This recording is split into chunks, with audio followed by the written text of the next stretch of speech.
Hi, I'm Cedrick, and welcome back to my channel. I'm the author of the upcoming book, Leadership Under Pressure.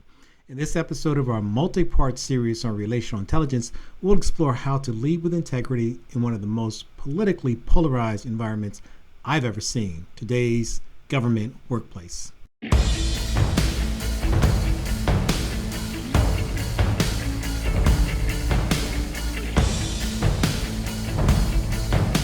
If you feel like everything, policies, procedures, even your workplace relationships are constantly shifting, you're not alone. Under the current federal administration, we've seen examples of how quickly change can come and careers and cultures can be turned upside down. This episode will help you understand what relational intelligence is, how it differs from emotional intelligence, and provide you with a three-part framework to recognize, understand, and effectively manage and survive relationships amidst chaos. Understanding relational intelligence, and more importantly, why it matters, is critical in the modern workplace.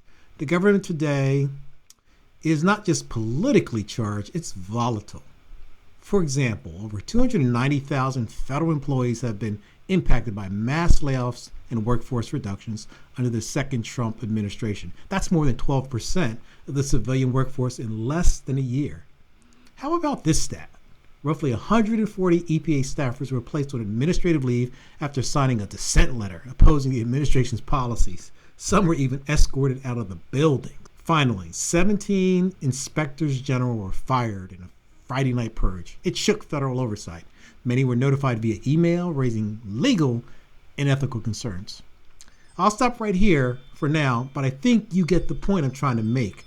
Relational intelligence isn't soft, it's about surviving and maintaining your professional integrity.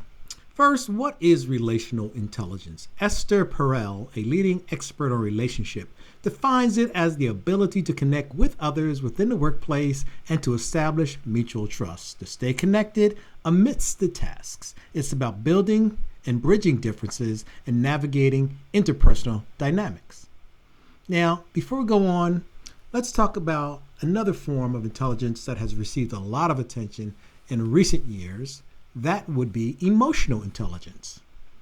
Emotional intelligence speaks to our ability to focus inward, thereby helping us to better perceive, manage, and adapt our emotions within the frame of everything happening in our lives. People with high emotional intelligence tend to report enhanced conflict resolution skills, reduced burnout, higher engagement, and better performance.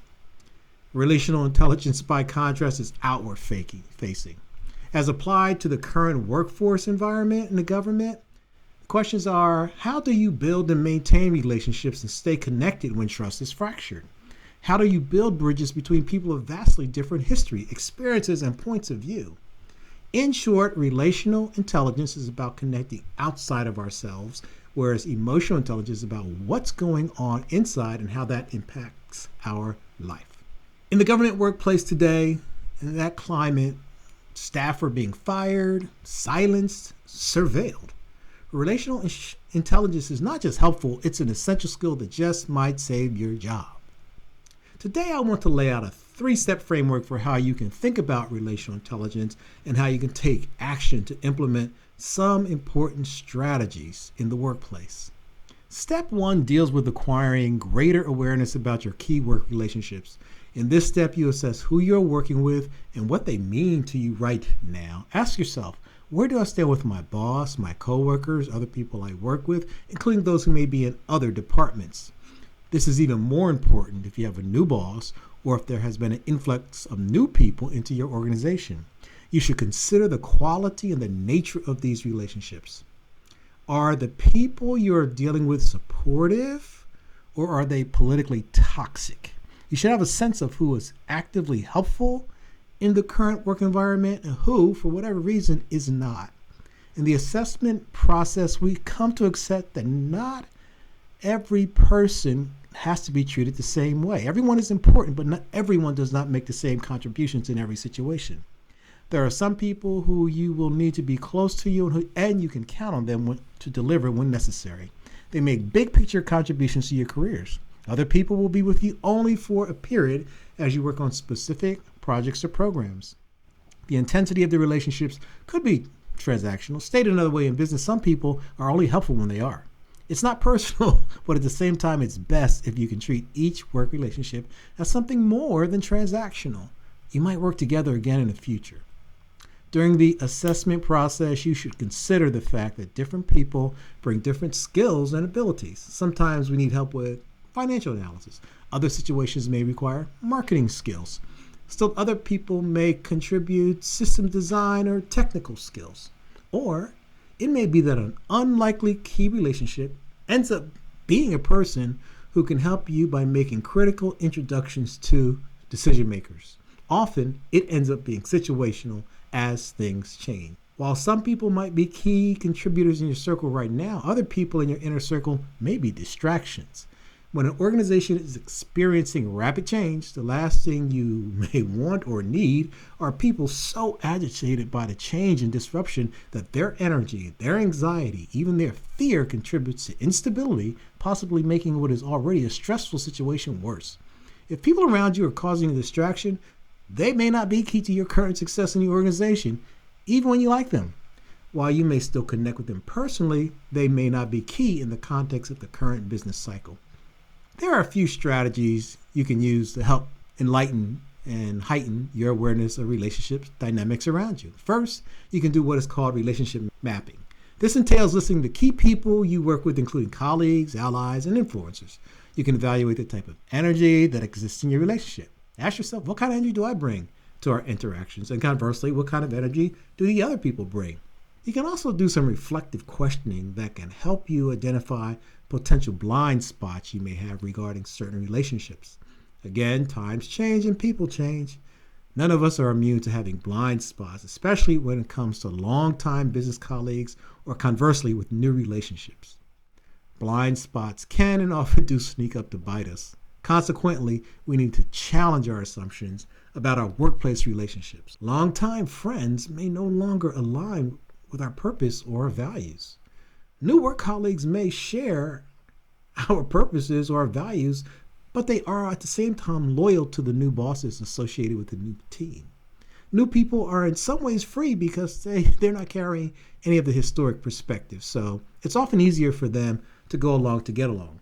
You may find that the new guy or gal indeed is a breath of fresh air that the team needs. The key point here is take the time to assess and recognize who's around you. Step 2 is about getting clarity and perspective. In step 2, you are seeking a deeper understanding about why you either attract some people or in the alternative turn some people off. In the process of thinking through strategies for improving our key relationships, we should be mindful of the patterns that show up in our professional relationships. Does it take you a long time to meet and connect with the new people in your organization? Do you tend to hang on to long-time work relationships that have lost their business significance or importance? Or do you have a propensity to rush into trying to create meaningful connections only to discover that the person is not who you thought they were, or, in all your zeal, you come across as too needy?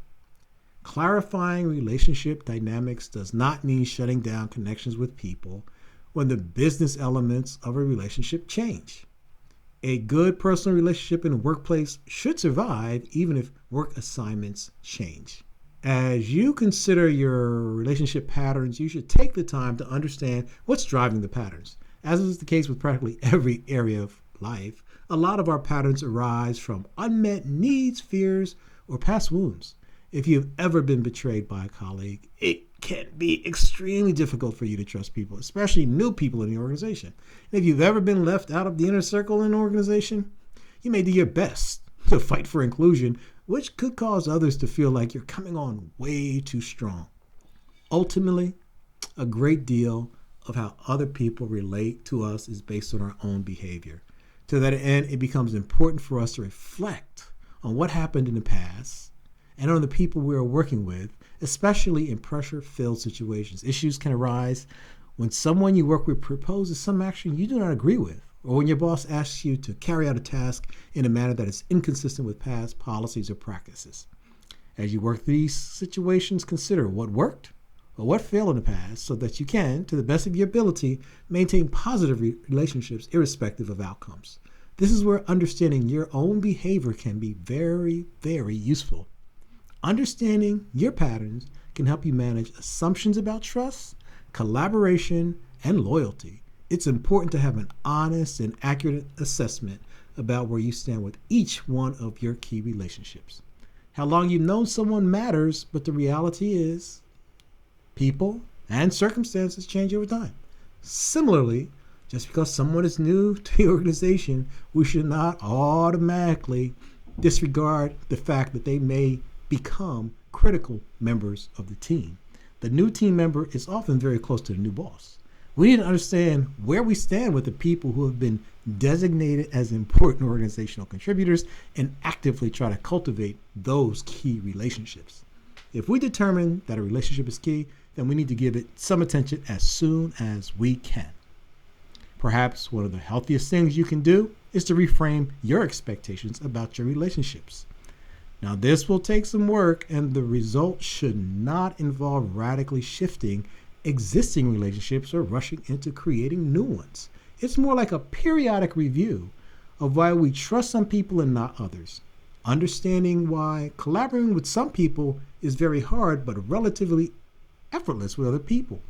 If you feel stuck in an important relationship, you need to come up with ways to get unstuck. How about this? The question of being loyal to longtime colleagues in the workplace. I know from personal experience that it can feel disloyal to reset business relationships. Be careful. There may be situations where personal feelings for a person can interfere with sound business decisions. It's possible and normal to be loyal friends and sometimes disagree with a business proposition. Sometimes you must resist feeling disloyal just because you don't support your friend's idea. The more clarity you can get around your relationship's dynamics, the more you can work at creating strong workplace relationships. Step 3 involves taking action. In step 3, we are focused on strategic actions to manage our key office relationships. Here we begin by planning for and having conversations that can help with properly aligning our relationships.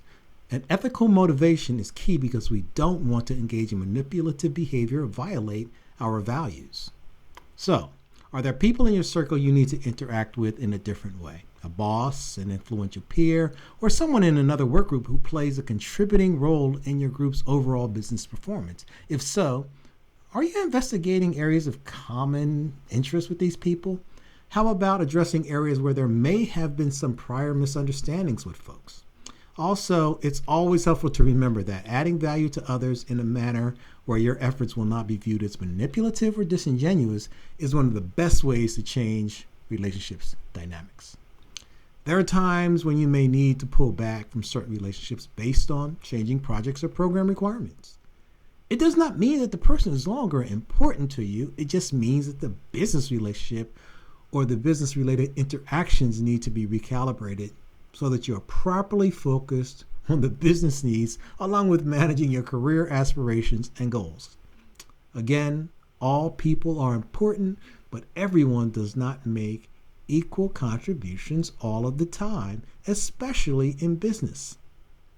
As we examine boundaries with our key business relationships, we should be mindful that as we reduce the amount of engagement time we have with longtime colleagues, they'll notice it.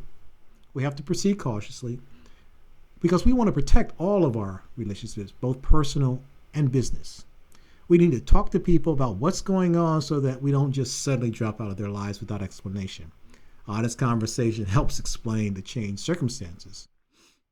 As we change projects, the amount of time we spend together will almost by definition change. It does not mean that I'm careless about a person or that person is no longer as important as they used to be. It just means that each one of us must engage actively managing our career, and one of the most important things we have to do is manage our key work relationships. Relationship alignment should not blow up relationships if they are handled with honesty and sensitivity. Relational intelligence is not just an HR buzzword. It's a leadership life jacket in volatile times. In an environment where jobs are disappearing, trust is dissolving, and politics is everywhere, your ability to read, understand, and manage relationships is your greatest asset. If today's episode hit home, I'd love to hear from you in the comments. What relationships are you reassessing? What relational moves will you make next? Don't forget to subscribe, hit the bell, and join this journey as we discuss leading with integrity under political pressure. Take care. Bye-bye.